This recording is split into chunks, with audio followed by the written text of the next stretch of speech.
Yamuna Tira Vanachari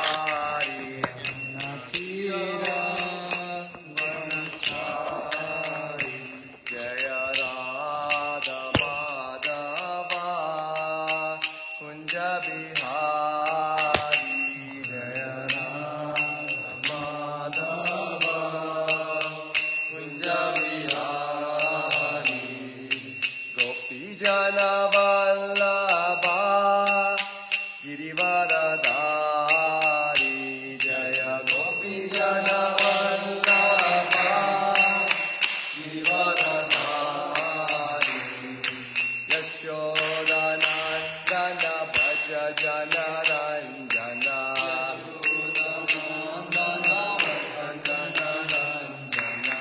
Yamuna Tira Vanachari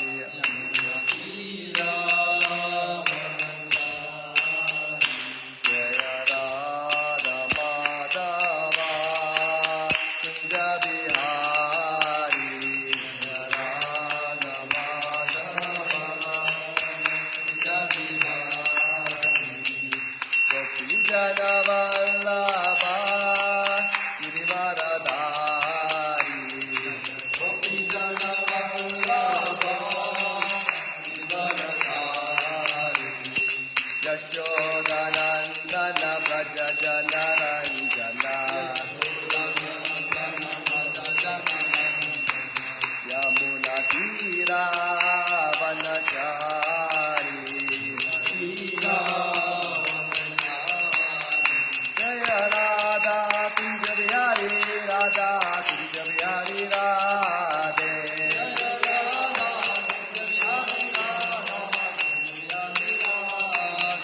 Jaya Jagannatha Jaya Jagannatha Jaya Baladeva Vai Subhadra Jaya Jagannatha Jaya Jagannatha Jaya Baladeva Vai Subhadra Jaya Srinath Ji Jaya Balagopal Jaya Srinath Ji Jaya Giri Govardhan Jaya Srinath Ji Jaya Balagopal Jaya Srinath Ji Jaya Giri Jaya Jaya Prabhupada Prabhupada Prabhupada Jaya Jaya Prabhupada Jaya Jaya Prabhupada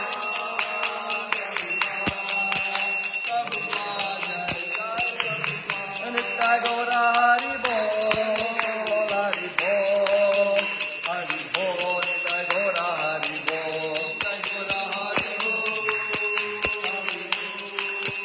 Hari Bol Nitya Gaura Hari Bol Om Namo Bhagavate Vasudevaya Om Namo Bhagavate Vasudevaya Om Namo Bhagavate Vasudevaya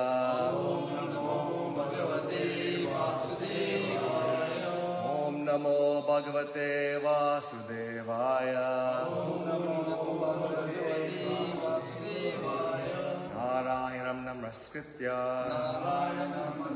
Naram Chaiva Narottamam Devam Saraswatim Vyasam Tato Jnanam Udirayat Nashta Praneshva Bhadreshu Nityam Bhagavata Sevaya Bhagavati Uttama Shloke Bhaktir Bhavatir Naishtaki Hare Krishna. So I have to thank everyone for allowing me to speak on the study of Grantaraj Shrimadbhagavatam. I believe we're on chapter 1, Canto 1, chapter 6.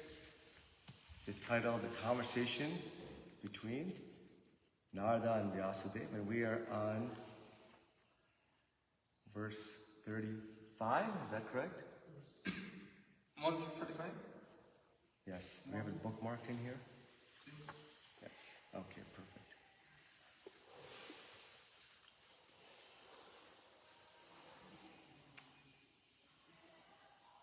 Yamadibir Yoga Yamadibir yoga patye. Yamadibir yoga patye.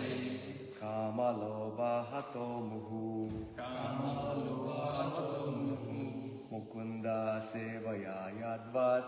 Mukunda sevaya yadvat. Tatat maddana samyati. Tatat madana samyati.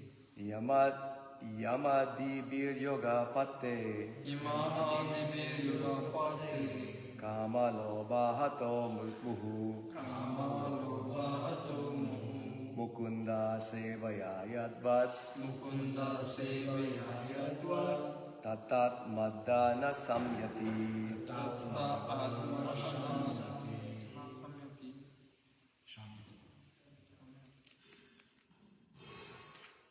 Yamadibir yoga pataye. Yamadibir yoga pate. Kamaloba hato muhu. Mukunda sevaya yadvat. Mukunda sevaya yadvat. Tatat madana shamyati. Tatat maddana samyati. Yamadibir yoga pate. Yamadibir yoga pate. Kamaloba hato muhu. Kamaloba hato muhu. Mukunda sevaya yadvat. Mukunda sevaya yadvat. Tatat madana samyati. Tatat madana samyati. Yamadibir yoga pate. Yamadibir yoga pate. Kamaloba hato muhu. Mukunda sevaya yadvat. Mukunda sevaya yadvat. Tatat madana samyati. Tatat madana samyati. Yama adibi. Yamadibir. By the process of practicing self-restraint. By By the the process process of of practicing self-restraint. Yoga pate. yoga pate. By the system of yoga, mystic bodily power to attain the godly stage. By the system of yoga, mystic bodily power to attain the godly stage. Kama. Kama. Desires for sense satisfaction. Desires for satisfaction. Lobha. Lust for satisfaction of the senses. Desires for satisfaction of senses. Hata. Curb. Muhu. Always. Mukunda. The personality of Godhead. Sevaya. By the service of. Yadvat. As it is. Tata. Like that. Atma. The soul. Ada. For all practical purposes. Na. Does not. Samyati. Be satisfied. Translation by Divine Grace, A.C. Bhaktivedanta Swami Srila Prabhupada. It is true that by practicing restraint of the senses by the yoga system, one can get relief from the disturbances of desire and lust. But this is not sufficient to give satisfaction to the soul, for this satisfaction is derived from devotional service to the personality of Godhead. Purport. Yoga aims at controlling the senses by practice of the mystic process of bodily exercise in sitting, thinking, feeling, willing, concentrating, meditating, and at last being merged into transcendence. One can control the senses. The senses are considered like venomous serpents, and the yoga system is just to control them. On the other hand, Narada Muni recommends another method for controlling the senses in the transcendental loving service of Mukunda, the personality of Godhead. By his experience, he says that devotional service to the Lord is more effective and practical than the system of artificially controlling the senses. In the service of the Lord Mukunda, the senses are transcendentally engaged. Thus there is no chance of their being engaged in sense satisfaction. The senses want some engagement To check them artificially is no check at all, because as soon as there is some opportunity for enjoyment, the serpent-like senses will certainly take advantage of it. There are many such instances in history, just like Vishwamitra Muni's falling a victim to the beauty of Menaka. But Thakur Haridas was allured at midnight by the well-dressed Maya, and still she could not induce that great devotee into her trap. The whole idea is that without devotional service of the Lord, neither the yoga system nor dry philosophical speculation can ever become successful. Pure devotional service to the Lord without being tinged in fruitive work, mystic yoga, or speculative philosophy is the foremost procedure to attain self-realization. Such pure devotional service is transcendental in nature, and the system of yoga and jnana are subordinate to such a process. When the transcendental devotional service is mixed with subordinate process, it is no longer transcendental, but is called mixed devotional service. Srila Vyasadeva, the author of Shrimadbhagavatam, will gradually develop all these different systems of transcendental realization in the text. Om Jnana Timirandasya Jnananjana Shalakaya Chakshurunmilitam Yena Tasmai Shri Gurave Namaha Shri Chaitanya Manopistam Stapitam Yena Bhutale Swayam Rupa Kadamayam Dadadi Swapadantikam Vandeham Shri Guru Shri Yuta Padakamalam Shri Gurun Vaishnavamscha Shri Rupam Sagrajatam Sagana Raghunathan Tam Sajivam Sadvaitam Savadutam Parijana Saitam Krishna Chaitanya Devam Shri Radha Krishna Padan Sahagana Lalita Shri Vishakhanvitam Sha He Krishna Karuna Sindho Deenabandho Jagatpate Gopesha Gopika Kanta Radha Kanta Namostute Tapta Kanchana Gaurangi Radhe Vrindavaneshwari Vrishabhanu Sute Devi Pranamami Hari Priye Pancha Kalpatarubhyascha Kripa Sindhubhya Evacha Patitanam Pavanebhyo Vaishnavebhyo Namo Namah Shri Krishna Chaitanya Prabhu Nityananda Shri Advaita Gadadara Shri Vasadi Gaura Bhakta Vrinda Hare Krishna Krishna Krishna Hare Hare Hare Rama Rama Rama Hare Hare. Read the translation one more time, and we can read together. You can repeat after me. It is true that by practicing restraint of the senses by the yoga system, one can get relief from the disturbances of desire and lust.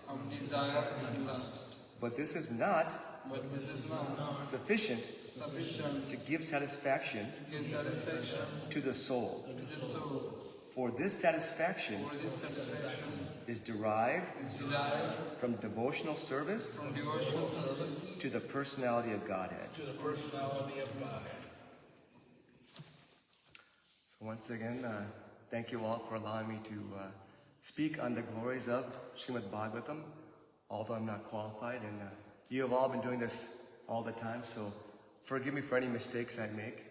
Prabhu told me last week I had to speak, so I tried to prepare a bit. I cheated and prepared a little bit, so I took some notes on this verse, because I don't know, I watched the videos of how all you speak with no notes.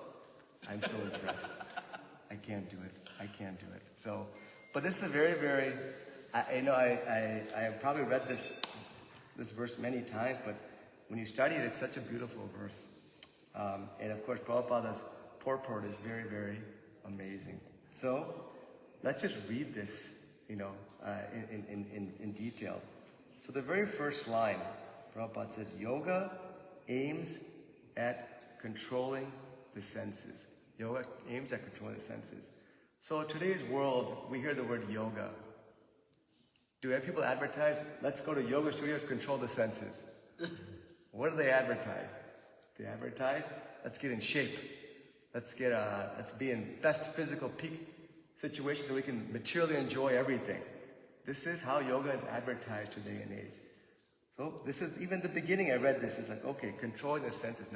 Yoga is never even equated with controlling the senses.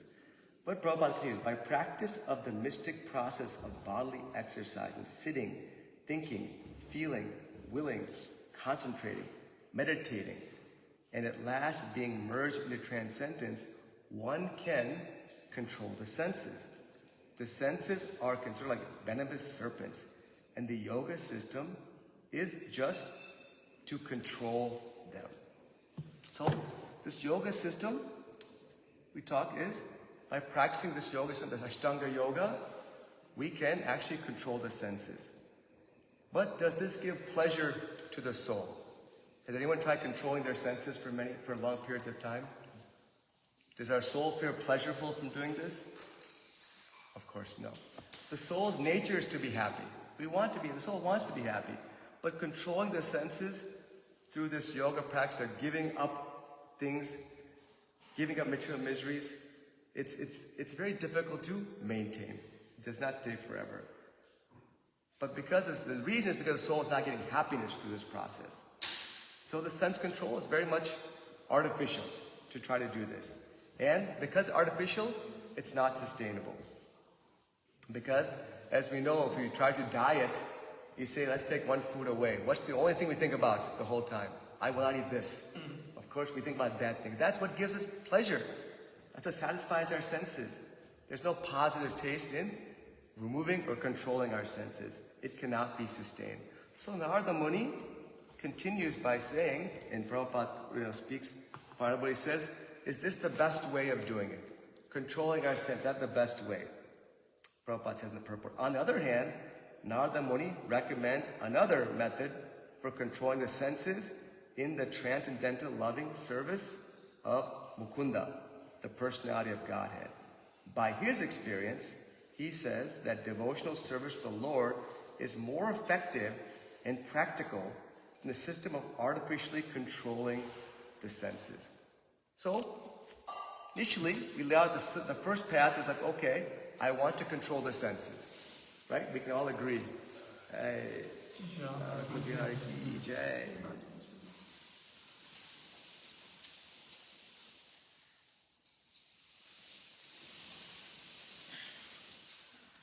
So, there's two avenues we're talking about here. One is to control the senses through artificially maintaining them.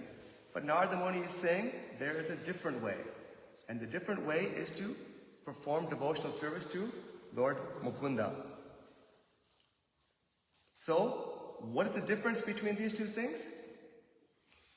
Our senses are transcendently engaged in a positive way through this process of devotional service. In Ashtanga Yoga, we are starving the senses. We're like, okay, I don't want to engage the senses. I cannot do this, I cannot do that. Don't do these things. Stay disciplined. Now, I first remember when I was in the very beginning of my Krishna conscious path, I would not like Ekadasi. I don't know, maybe you still go through that, but Ekadasi was the worst. I was like, I love rice. I love bread. How can I go a whole day without rice and bread? But then, if you think that way, it becomes very difficult. But then, I discovered Gauranga potatoes. And I realized, wow, every Ekadasi, I can eat Gauranga potatoes every Ekadasi. Of course, I eat too much of it, that's the problem. But now, yes, French fries. So many things we can eat. Now Ekadasi, it's supposed to be for fasting. I don't know, I think I'm more for feasting in ISKCON. We probably eat more. But it became a happy time. Because it's positive, higher taste. We can enjoy things. We're not giving up grains. Yes, we're giving up grains, but are we really giving up anything? So this is how we can take a positive from a negative, so-called negative. So in Nectar of Devotion, the definition is given of bhakti. Sarvapadi vinirmuktam tat parapena nirmalam hishikena hishikesha sevanam bhaktir uchyate. Bhakti, or devotional service, means engaging all of our senses in the service of the Lord, the Supreme Personality of Godhead, the master of all the senses, hishikesha. When the spirit soul renders service unto the Supreme, there are two side effects. One is freed from all material designations, and one's senses are purified, simply by being employed in the service of the Lord. So just by this bhakti process, our senses are engaged.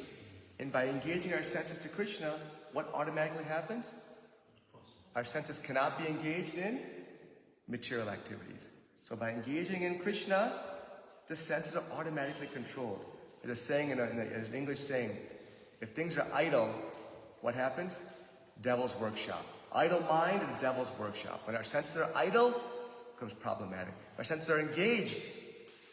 How great is it? But it's engaged in Krishna, then we are absolutely happy. Therefore, we should always keep busy. So when Nitaiji and Prabhupada Nitya asks, can you please do a service for us? We must say yes. Because we have to keep ourselves busy. Otherwise, our mind, our senses are idle. And we all know what happens when we're idle. What TV program is on today? Let me watch that. Let me go do some activity that gets me nowhere.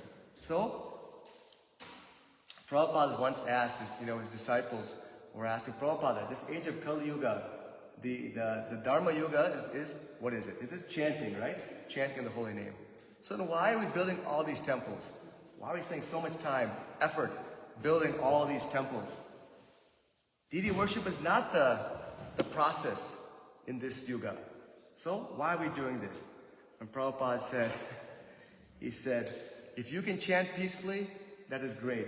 I actually chant 64 rounds, you can't even do 16 rounds. So I have to somehow maintain you, keep you busy. So by building these temples, I'm keeping you all busy. So this is how he made sure to maintain our engagement in our senses in spiritual thought. So because you all have no taste for Harinam, I have to keep you all busy. I thought it was very nice. Keep our senses engaged through building these temples. So in this purport, we talk about, he brings up two examples of one who engages senses material, who's trying to artificially keep their senses engaged, and one who keeps their senses engaged in spiritual. So the examples are Vishwamitra and Thakur Haridas. Right? So what happened to Vishwamitra Muni? He was trying to keep his senses engaged by this Ashtanga Yoga process. And of course what happened? The beautiful Menaka came and he was disturbed. By being disturbed, he lost all of his practices. And on the flip side, Haridas Thakur, right?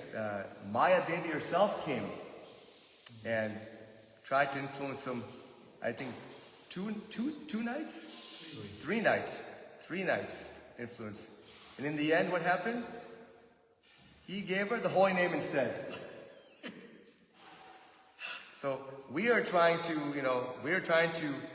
defeat Maya through chanting. Yet Haridas Thakur gave Maya the holy name. So how amazing is that? This is the power of devotional service. Haridas Thakur was so deeply in working through devotional service that even, as Prabhupada says, he says in the purport, he says, Thakur Haridas was allured at midnight by the well-dressed Maya, and still she could not induce the great devotee into her trap. So this is how Haridas Thakur actually even gave Maya Devi the holy name. So nice. So we can understand this, just from this part, we can understand that Ashtanga Yoga and this Bhakti Yoga are different. In fact, Ashtanga Yoga just cannot work without Bhakti Yoga. It has to have some devotional service. So, Prabhupada continues, because he wants to make sure it's just not Ashtanga Yoga we're talking about. We're talking about all different kinds of yoga. The whole idea is that without devotional service to the Lord, neither the yoga system, which is Ashtanga Yoga, nor dry philosophical speculation can ever become successful. So, he's saying here, not just Ashtanga Yoga, but what else is not? What else cannot be successful? Dry, philosophical speculation. Even that cannot be successful. So, this is Jnana Yoga, right? Without Bhakti, Jnana Yoga, Ashtanga Yoga, neither one can be successful. And why is that? Because through these processes, Jnana Yoga, Ashtanga Yoga, is Krishna being pleased? No. So, only when Krishna is being pleased will he give us any result. And Krishna is only pleased through pure devotional service, Bhakti Yoga. So, these other processes depend on Bhakti. But does Bhakti depend on any other process? No. Bhakti is independent. Right? Prabhupada says, he says, pure devotional service to the Lord without being tinged with fruitive work, mystic yoga, or speculative philosophy is the foremost procedure to attain self-realization. Right? So, this is independent. Bhakti yoga is completely independent. And also, he says over here, it's very, very, very, very important, without being tinged with fruitive work, mystic yoga, or speculative philosophy. So, we have heard this before. We've heard this before in Nectar Devotion. Anyone know what verse we're talking about? Nectar Devotion? No pure devotion says nothing else. Anya Bilashira Sunyam. Yes. You can say the whole verse, Prabhu? Anya Bilashira Sunyam.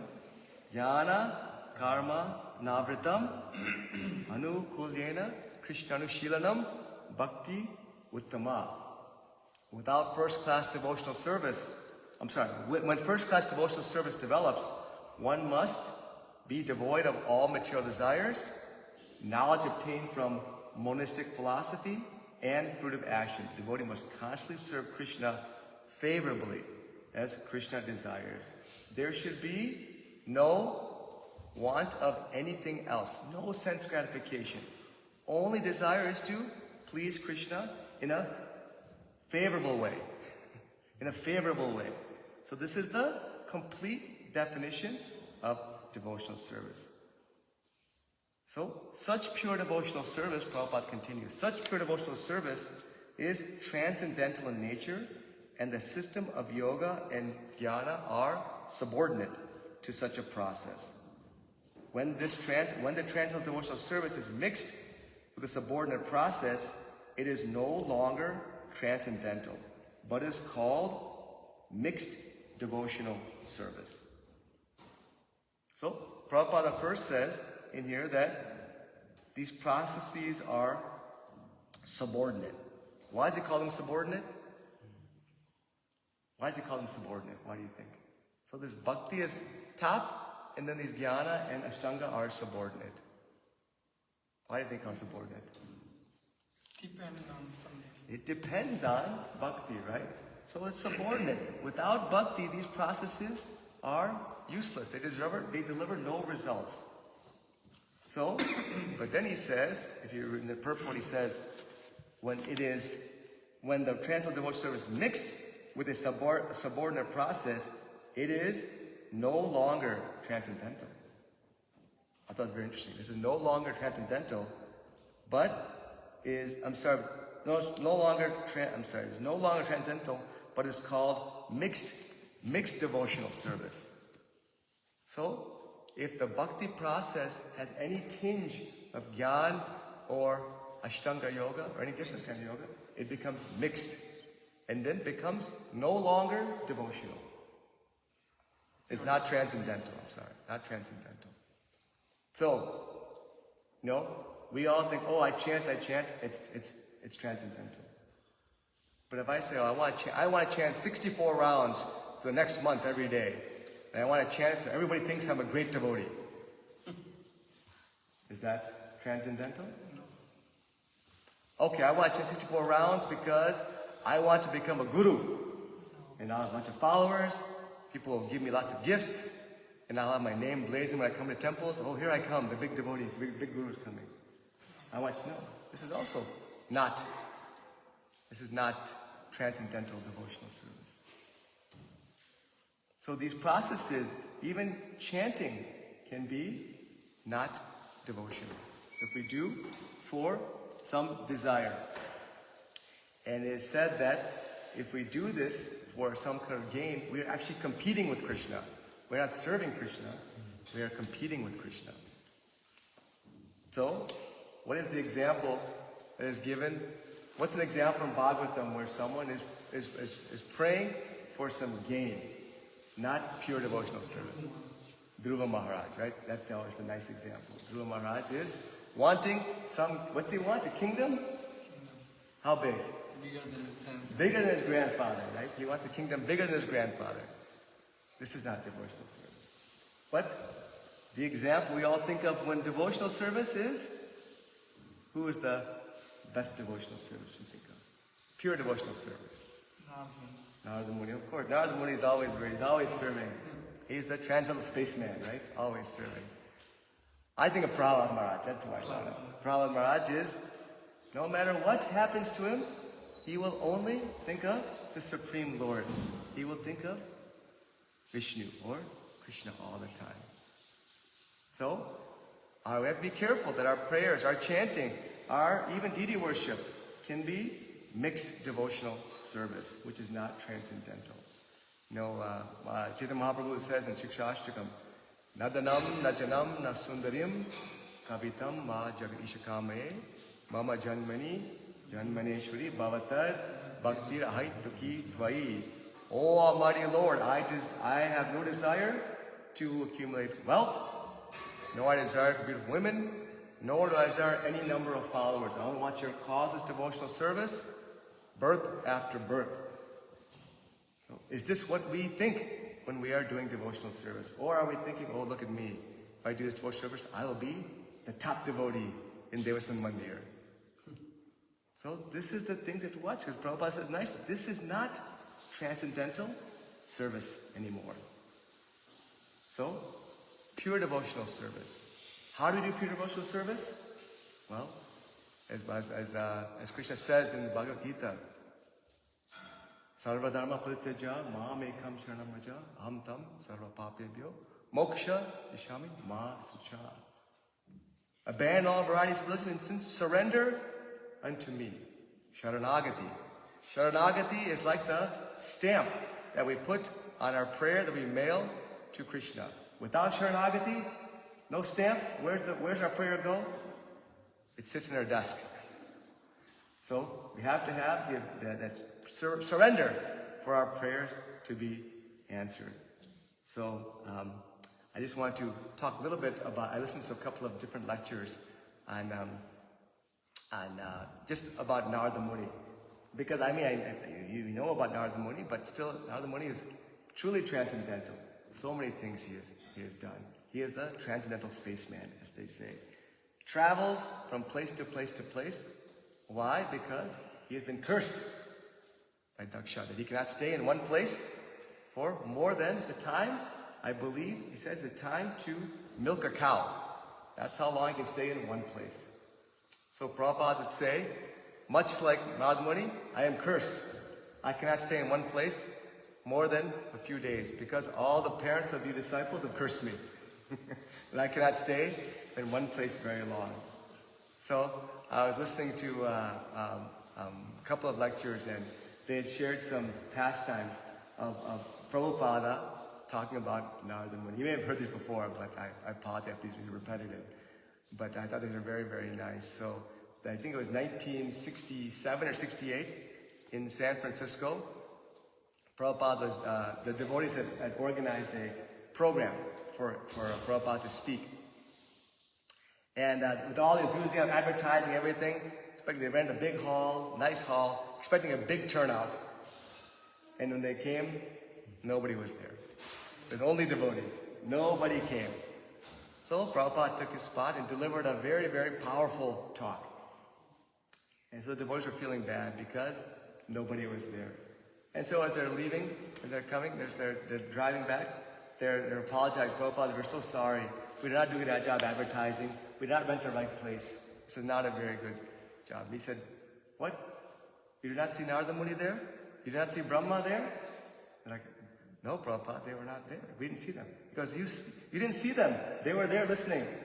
So one time in London at the, I think it was Conway Hall, where they had a bunch of programs set, and similarly, Prabhupada told them all that once again, you did not see Narada Muni in the crowd? He was there. And there are a couple other examples, I can't recall them now, but one more that came to my mind was when Prabhupada was walking, I think it was in Bhaktivedanta Manor. He was walking, he just stopped for like maybe 30, 40 seconds. He just kind of zoned out, and so the devotees saw him, and they're like, oh, they asked one later, what happened? They said, Narada Muni was asking me.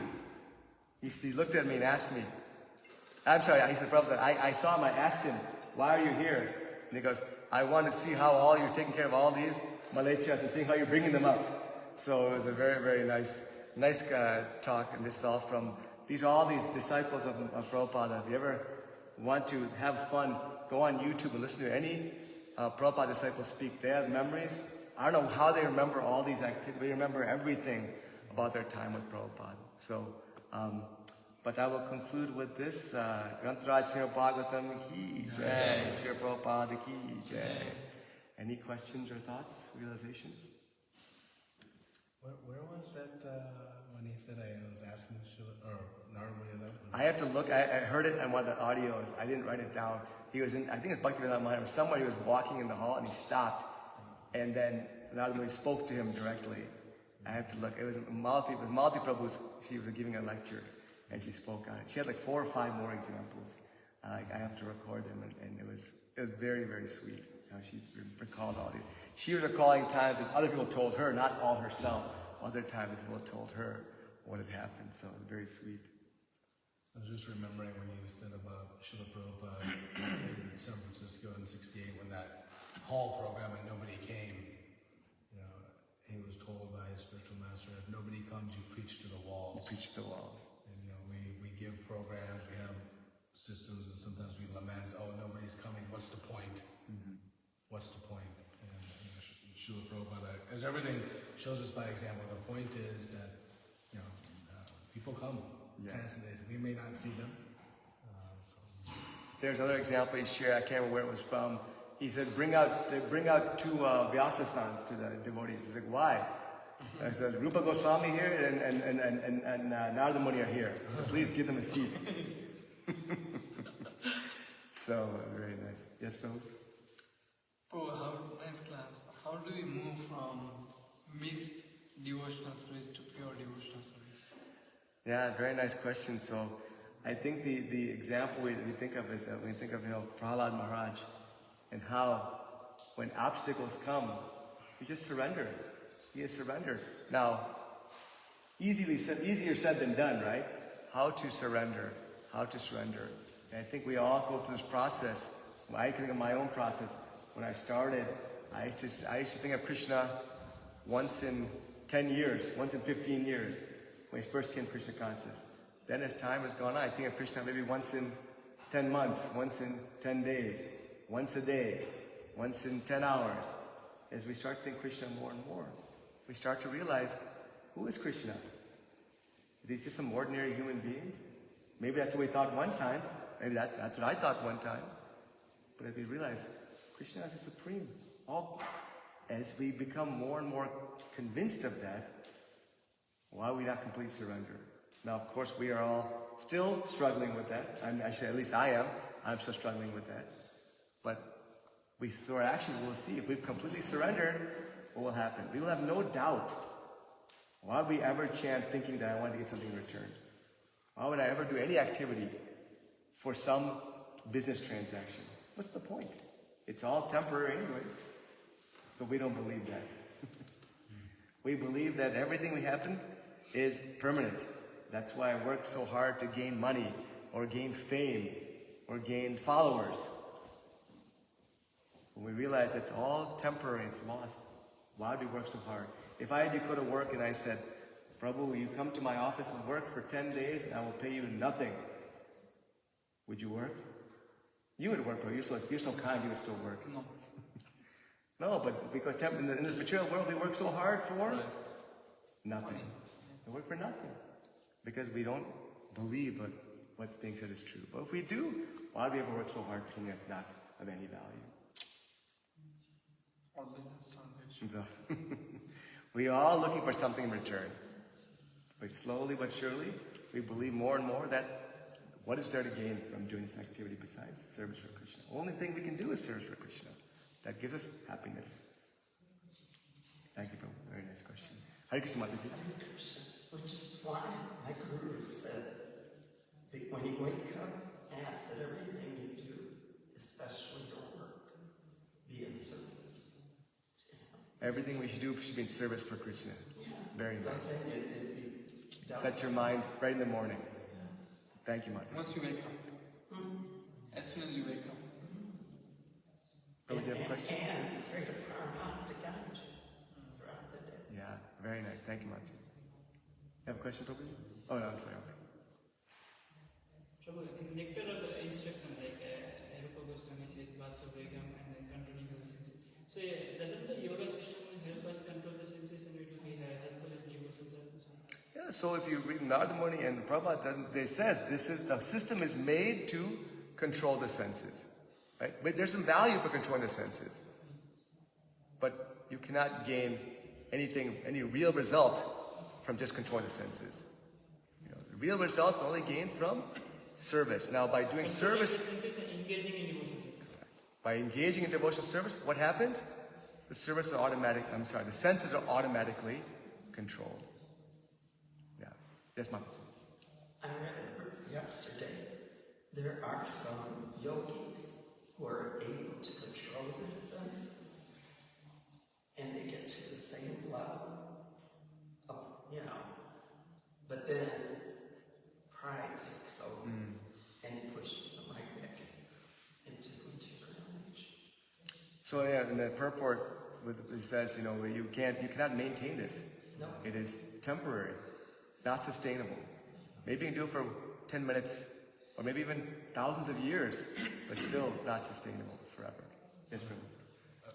Arjuna says, right, this in 6th chapter, this is impossible process. Yeah. Vishwamitra Muni, the great yogi, the great rishi, couldn't do it. Then how can we do it? Very true. Like, it's impossible. It is impossible. It's not possible. Now, Rupa Goswami says in nectar instruction, first verse, controlling the senses. So controlling senses is also part of the devotional service. If you do bhakti, senses will get controlled. But Rupa Goswami says control senses, then it will help you for bhakti. So there's two. So the way I understand it, from reading this verse, no one is doubting that, right? It says here, it is true that by practicing restraining the senses by the yoga system, one can get relief from the disturbance of desire and lust. But the problem is that this will not eventually give satisfaction to the soul. Yeah. So we have to start somewhere, right? If I just say, just serve Krishna, who is Krishna? I don't know who he is. But if I say, you know what? Just don't take part in bad activities. Okay, I can do that for a short time, but I don't know why I'm giving up bad activities. Why would I continue them? Just like material life, right? If someone says, if people try to quit bad habits all the time, but they say, quit drinking, nobody's successful with that. But once they say, take up eating prasadam. If you keep doing that in the temple, you can't continue the second process. You'll lose the taste. We've all had activities we've done in our past life that we had a great taste for, that I would assume we don't do anymore. And it's not because we necessarily we're planning on giving those up. I can give my example. I used to like watching sports, a lot of sports. I watch sports all the time. And the taste for that has gone away. Not because I actively chose to give it up, but I have no time for that anymore.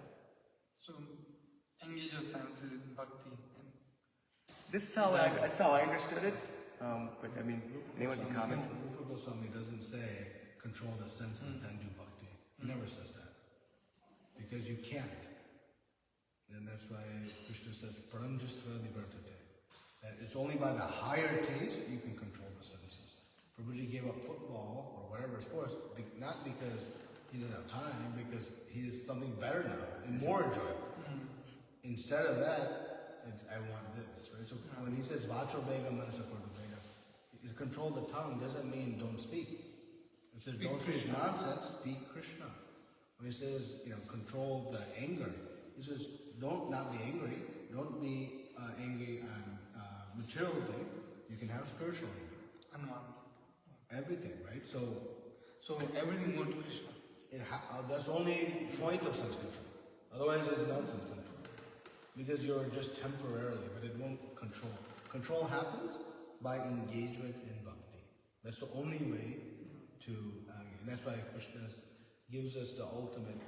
Think about it. If he said, okay, you have to be sense controlled, then you can do bhakti, who would come? Yeah. Yeah. No, he says, okay, you're 1% control, no problem. So, this Vacho Vegam verse says that there's a positive engagement. So in a higher taste, lower taste being taken care of. You can't just give up. You have to engage something higher in order for the lower to be lost. Yes, Mataji. It was demonstrated to me last night. I was doing arty, and there were new people there. And this one guy, I said, you can sing, thank you. And they did. So he got up to lead. He asked to sing. There was a group of them. And I said, you can sing Hare Krishna. He was getting up to lead, and then one Mataji who knew what was going on started singing. So he sat down and he sang. And they really got into it. So they were doing service. They were serving Krishna. Wow. And you could feel it. You could see them getting a taste. Very nice. So sweet. Thank you for sharing. Any other questions or thoughts? Thank you, everyone. Granth Raj Shrimadbhagavatam ki jai, Shri Prabhupada ki jai.